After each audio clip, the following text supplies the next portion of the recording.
তো ইমাম মাহদি আবার কখন আসবে? আমরা তো বুঝলাম ইমাম মাহদি আসবেন, তারপরে দাজ্জাল, তারপরে ঈসা আলাইহিস সালাম, তারপরে খেলাফা, এই তো। তাহলে ইমাম মাহদি আবার কখন? আমাদের বুয়েটের মাহদি বের হয়, পাঞ্জাব থেকে মাহদি বের হয়, হ্যাঁ, বাংলাদেশের ওই কোনায় মাহদি বের হয়, সৌদি আরব থেকে ওই কোনা থেকে মাহদি বের হয়, হয় না? জি। খুব ভালো করে মনে রাখবেন, যতক্ষণ এই বিশ্বে একটা মালহামা না হচ্ছে মাহদি আসছেন না। কথা ক্লিয়ার? এই বিশ্বে যতক্ষণ একটা মালহামা না হচ্ছে মাহদি আসছেন না। তিনি আসবেন ফাতিমা রাদিয়াল্লাহু আনহার বংশ থেকে। কার বংশ? তার আসল নাম মুহাম্মদ। কি নাম? তার নাক উঁচু, নাক একদম উঁচু, খাড়া, কপাল চওড়া, চেহারার গড়নটা আমাদের নবী সাল্লাল্লাহু আলাইহি ওয়াসাল্লামের। তার বাবার নাম হবে আব্দুল্লাহ, তার মায়ের নাম হবে আমিনা। তিনি দায়িত্ব নিতে চাইবেন না, তিনি দায়িত্ব নিতে চাইবেন না।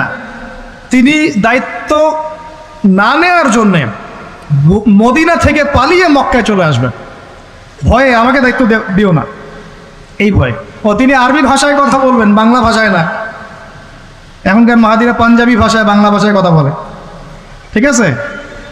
এবং এই কাবা ঘর যেটা আমরা তাওয়াফ করি, এখানে যে হাজারে আসওয়াদ আছে না, আর এই যে হাজারে আসওয়াদ আর মাকাম ইব্রাহিম, এই দুটো জায়গার মাঝামাঝি মানুষ তাকে চিনে ফেলবে, এই তো মাহদি।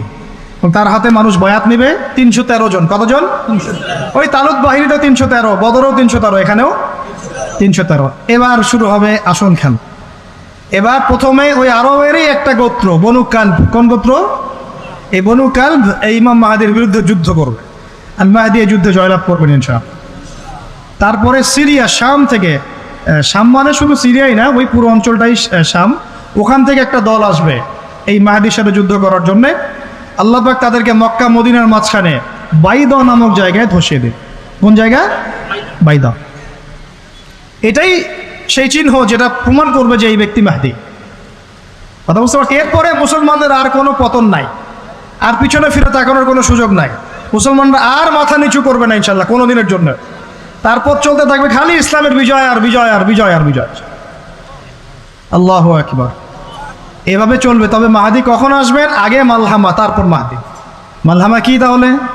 এটা হচ্ছে একটা বিশাল যুদ্ধ। এটা কি? কেমন যুদ্ধ? নবীজি বলেছেন, এই রোমকরা, ইউরোপিয়ানরা তোমাদের সাথে অচিরেই চুক্তি ভঙ্গ করবে এবং 80টা পতাকা নিয়ে তোমাদের বিরুদ্ধে ওরা যুদ্ধ করবে। এই মালহামাটা হবে ইরাকের ফোরাত নদীর নিচেই হোক আর পাশেই হোক, আল্লাহ ভালো জানেন, ওখানে সোনার পাহাড়কে কেন্দ্র করে। কি কেন্দ্র করে? এই সোনা মানে সত্যিকারের সোনাও হতে পারে, অথবা তেলও হতে পারে, আল্লাহ ভালো জানেন। তেল তো এখন সোনার জায়গা দখল করেছে, করে নাই? এই বিশ্বে তো সোনা চলে না, কি চলে? তেল। তো এটাকে কেন্দ্র করে যুদ্ধ হবে। নবীজি বলেছেন ওই যুদ্ধে এত ভয়াবহ হবে যে 100 জন যোদ্ধার মধ্যে 99 জনই মারা যাবে না। একটু মাথা খাটান যে এমন কোন যুদ্ধ কি হয়েছে পৃথিবীতে যেটাতে 100 জনের মধ্যে 99% মারা গেছে? তার মানে এটা হয়নি এখনো। আর একটা যুদ্ধে এত % মানুষ কিভাবে মরতে পারে? যদি সেটা ঢাল তলোয়ারের যুদ্ধ হলে কি মরতে পারে? নিশ্চয়ই এমন কোনো অস্ত্র সেখানে প্রয়োগ করা হবে যাতে একাধারে অনেক মানুষ তাড়াতাড়ি মারা। এটা এই অস্ত্র এখনকার যুগের কি অস্ত্র? নিউক্লিয়ার ওয়েপন্স হতে পারে, হতে পারে যদি এই যুগে সেটা হয়। আর যদি আল্লাহ পাক এটাকে আবার পূর্বের অবস্থায় নিয়ে যান, সেটাও হতে পারে, আল্লাহ ভালো জানেন। আমরা এটাকে ইন্টারপ্রিটেশন বলছি, এটা সঠিক হতে পারে, বেঠিক হতে পারে, অ্যাটলিস্ট একটা ধারণা তো পাচ্ছি। তারপর এই ইউফ্রেটিস নদীর এই সোনার পাহাড়কে কেন্দ্র করে এটা ঘটনা ঘটে। আল্লাহ নবী আরো বলেছেন সাল্লাল্লাহু আলাইহি ওয়াসাল্লাম, মুসলমানরা, আমাদের কথা বলছে, মুসলমানরা তোমরা যেন সেখানে হাতও না বাড়াও। কোনো মুসলমান যেন ওই সোনায় হাতও না বাড়ায়, মানে ওই দিক থেকে আমরা যেন সম্পূর্ণ মুক্ত থাকি। ওরা মারামারি করে শেষ হয়ে যায়। বিশ্বটা হয়তো সংক্ষিপ্ত হয়ে আসতে পারে যদি এরকম কোনো ম্যাসিভ নিউক্লিয়ার যুদ্ধ হয়ে যায়, যেটার আশঙ্কা অনেকেই করেন। মিলিটারি অ্যাফেয়ার্স যারা পড়েন তারা করেন, পলিটিক্স যারা করেন তারা করেন। এবং এই জায়নিস্টরা চাচ্ছে, এই জায়নিস্টরা খুব করে চাচ্ছে বিশ্বে এমন একটা যুদ্ধ লাগুক।